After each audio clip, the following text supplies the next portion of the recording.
Welcome to Making a Murderer, Rubberducky video channel.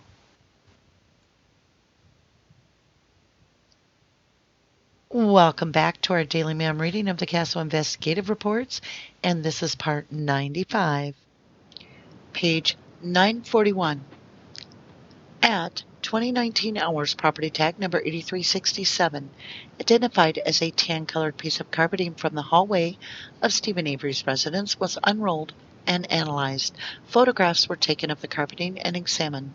We did luminol the carpeting, which did show a starry sky effect. There was no pattern indicating any presence of blood and no heavy concentrations on the carpeting indicating where drops of blood had fallen. The starry sky effect was ruled out as a false positive for other possible indicators. The tan-colored carpeting was then returned to the evidence room, and this information was discussed with Investigator Weger, Sergeant Bill Tyson, Calumet County Sheriff's Department. Page 942. Type of activity: processing of evidence. Date of activity: 06/23/06. Reporting officer: Sergeant Bill Tyson. On Friday, 06/23/06, Deputy Hawkins and myself, Sergeant Bill Tyson, continued with the processing of evidence. Property tag number 8366, identified as the carpeting from Steven Avery's bedroom, was unrolled by Deputy Hawkins at 20:05 hours. Deputy Hawkins and myself did analyze the carpeting. There were numerous hairs on the carpeting, although it was told to us the crime lab was not interested in us collecting hairs for analysis. Deputy Hawkins did do a presumptive test on the back side of the carpeting at 20:54 hours, and the presumptive test indicated a negative result for blood. The carpeting was then returned to the evidence room. Property tag number 8436, identified as 3 pocket knives, was opened by Deputy Hawkins at approximately 21:07 hours. We did analyze the knives, and Deputy Hawkins did do a presumptive test at 21:32 hours. On one of the knives, it indicated the negative result for blood. The knives were then returned to the secure evidence room. Sergeant Bill Tyson, Calumet County Sheriff's Department. Page 943. Type of activity: processing of evidence. Date of activity: 06/24/06. Reporting officer: Sergeant Bill Tyson. On Saturday, 06/24/06, Deputy Hawkins and myself, Sergeant Bill Tyson, met once again to process the evidence. At approximately 09:50 hours, Deputy Hawkins opened property tag number 8689, identified as a knife. It was determined that item contained no evidentiary value. At 09:54 hours, Deputy Hawkins opened item number 8690, identified as a knife. At 09:56 hours, Deputy Hawkins did a presumptive test on the blade of the knife, which indicated the negative presence of blood. At 10:02 hours, Deputy Hawkins did a second presumptive test on the blade of the knife, which indicated the negative presence of blood. At 10:06 hours, property tag number 8440, identified as a knife, was opened by Deputy Hawkins. At 10:09 hours, a presumptive test was done on the handle of that knife, which indicated the negative presence of blood. At 10:31 hours, property tag number 8386, identified as a mattress, was opened by Deputy Hawkins and myself. The mattress was photographed by Deputy Hawkins.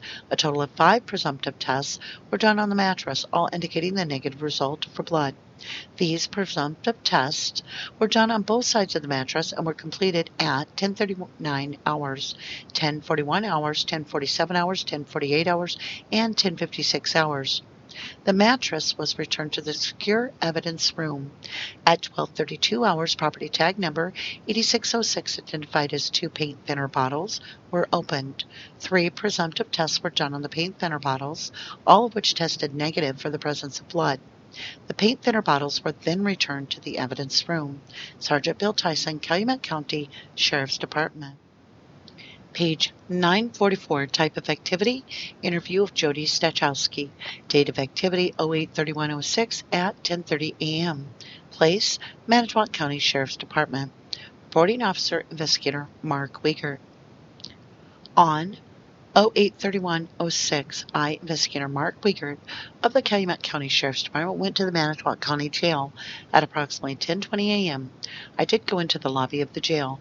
Approximately 3 minutes after arriving in the lobby of the jail, I observed a female that is known to me by the name of Jody Stachowski walking out of the secure portion of the jail in the lobby.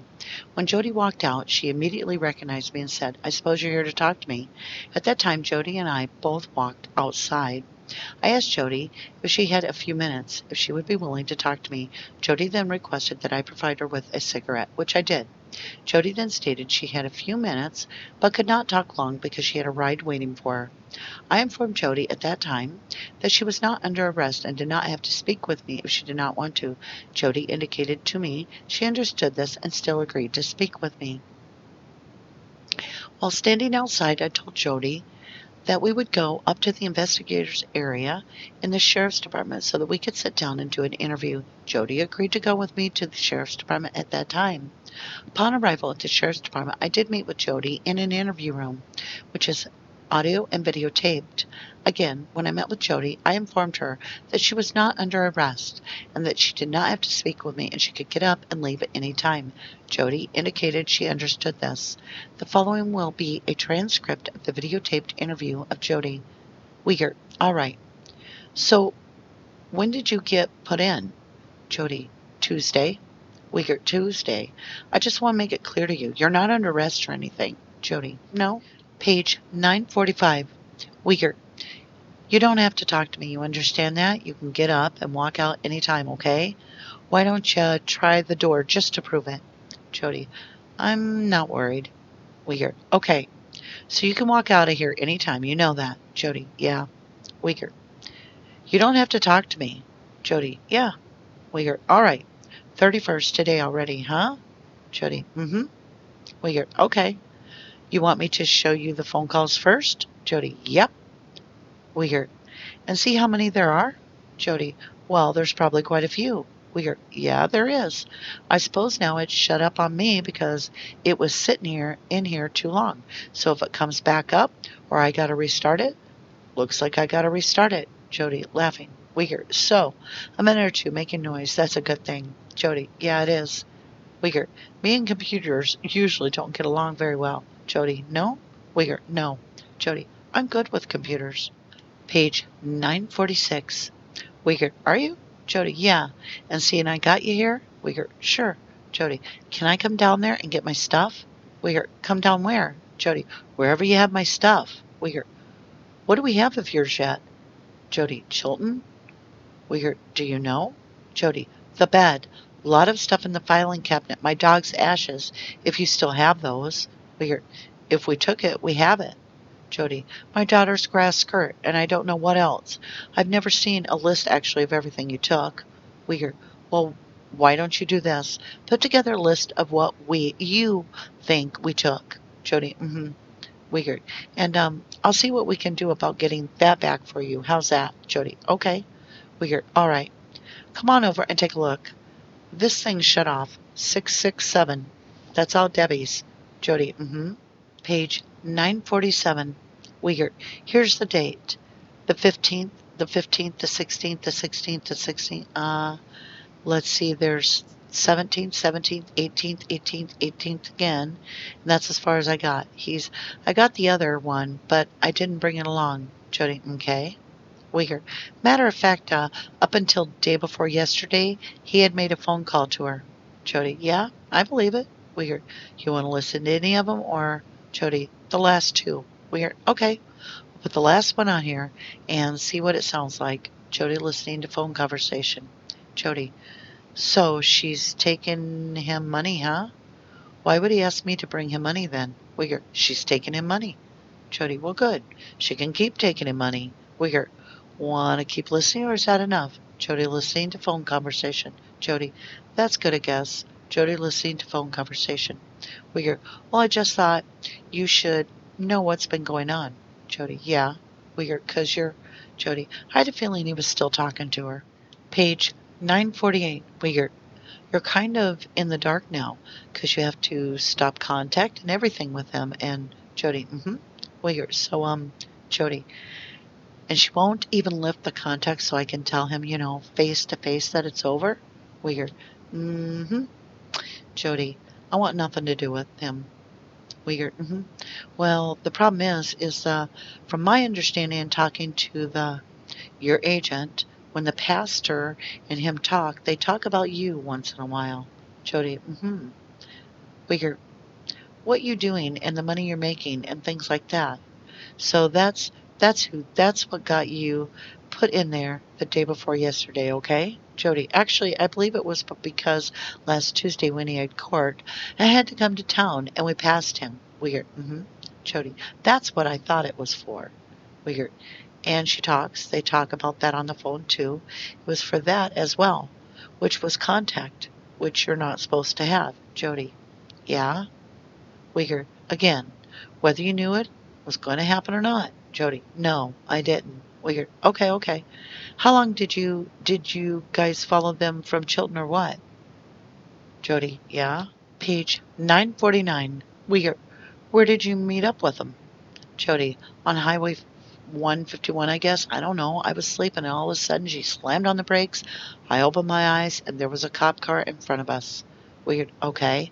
Well, previous conversations we've had, Jody, and from talking to other people, you indicated again that if you want to bury him, you could.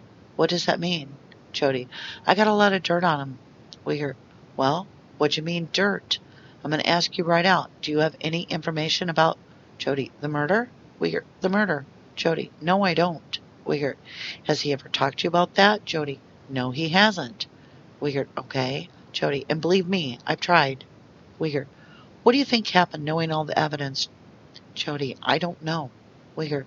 That's out there in your heart? Jody, I'm not lying. I think he could have done it. Weird. Think he's capable of that? Jody, to a certain extent. Weird. Okay. What do you mean by a certain extent? Page 950. Jody, he's got a bad temper. Weird. That's pretty evident from things you've told me before that he's done to you. Let's just real quickly. I don't want to get really in deep into it because I know you got to get going. Jody, Weird. I don't want to keep you here any longer than, like I said, you can walk out anytime you want in this, Jody. I do need another card though. Weird. Of mine? Jody. Of yours, yeah. Weird. Sure. Jody. Because mine are still out at my mom's. Weird. Absolutely.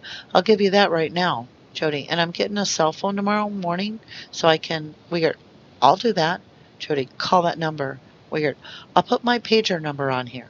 Jody. Okay. Weird. You know how these work? Jody. We hear call, and then you just punch your number in, and then I'll call you back. Jody, yeah. So let's start on page 41 with our review today. And they pulled out property tag 8367, which is the carpet from Steve Avery's hallway. They unrolled it, and they do luminol carpeting. They luminol the carpet. And when they spray it, they do get a starry sky effect, but they say there is no pattern indicating presence of blood. There's no heavy concentrations and so forth where the blood has fallen. So the carpet's clean. So let's go to page 942. And they're doing the back side of the carpet. And that again is negative results. They take out 3 pocket knives. They indicate that those are negative for blood. And in 943, we're talking about negative for blood throughout all of them. A total of 5 presumptive tests are done on the mattress and all indicate negative results for blood. They do paint thinner bottles, test negative for the presence of blood. So we're on page 944. And this is Jody. She gets let out of jail on the 31st of August, around 10:30 in the morning. And Mark Weeker catches her 3 minutes into her getting out that door. So he was waiting for her to step out, obviously. She states, I suppose you're here to talk to me. And then they go to the sheriff's department where he claims he met with Jody in an interview room, which is audio and videotaped. And what's interesting is he's all waiting for her. The proof it is, he's actually got a tape ready to play, and it's quit playing, and so he has to restart it because he's geared up waiting for Jody to come out the gate. So on page 945, we're saying right off the bat, okay, you want me to show you the phone calls first? Right off the bat, first. Jody, yep. Weeger, and see how many there are? Jody, well, there's probably quite a few. So as per in this case, they always seem to have dirt on someone to manipulate how another person's going to respond. So as you can tell, they're playing Jody like a fiddle. They're getting her upset that Steven's been talking to another female. And they go on to say on page 946, Jody says, yeah, and C and I got you here. She says, can I come down and get my stuff? Now, what I find interesting is he says, come down where? She said, Chilton. Well, I thought all the stuff was in Calumet and at the crime lab. So what stuff is she talking about? The bed? The stuff in the filing cabinet? My dog's ashes? So forth? Her daughter's grass skirts. Now we know what the grass skirt is above the bed. And he tells her to make a list. But what happened to Calumet? Chilton, is that the town in Calumet? I'm guessing that it's at the Chilton place. So we've learned something. Page 947. Wiegert even makes sure that she knows how many times that they've talked on the phone. 15, 15, 16, 16, 16, 17, 17, 18, 18, 18. And as a matter of fact, up until before yesterday, he had made a phone call. And she's like, yeah, I believe it. He's like, you want to listen to him? Oh, yeah, she gets to listen to him, you guys. This really is going to get this person feeling anger because they feel they're being betrayed.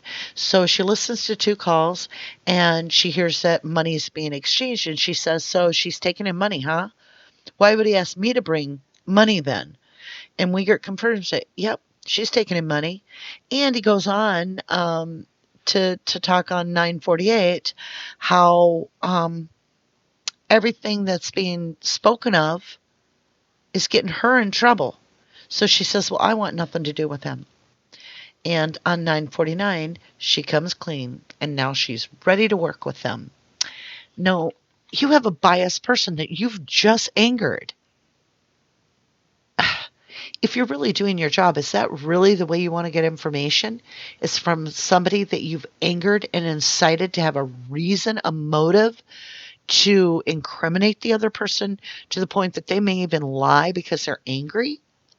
I don't think so. But that's how Mark Wiegert does it. And he's sheriff now, so just saying.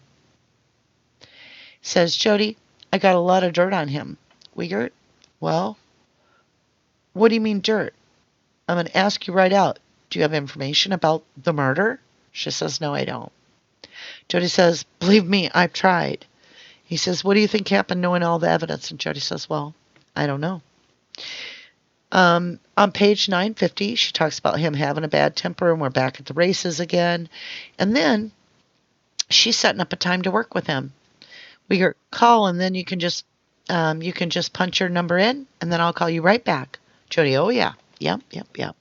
So that's where we're going to leave it for the day, and I hope you'll join me for next week as we dig into more information about the CASO and this case. Thank you so much for joining me for part 95 of the CASO Investigative Reports. We end our week with a whole bunch of negative results from their evidence. So obviously it didn't happen within the Avery trailer because there's nothing.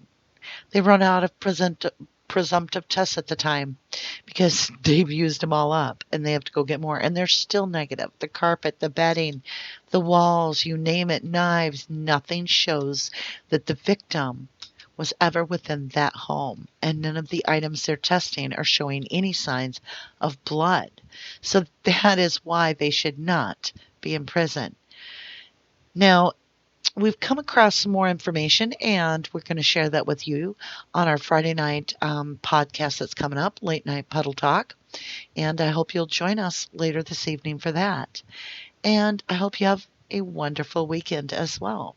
If you didn't do the crime, you shouldn't do the time. Thank you and good night.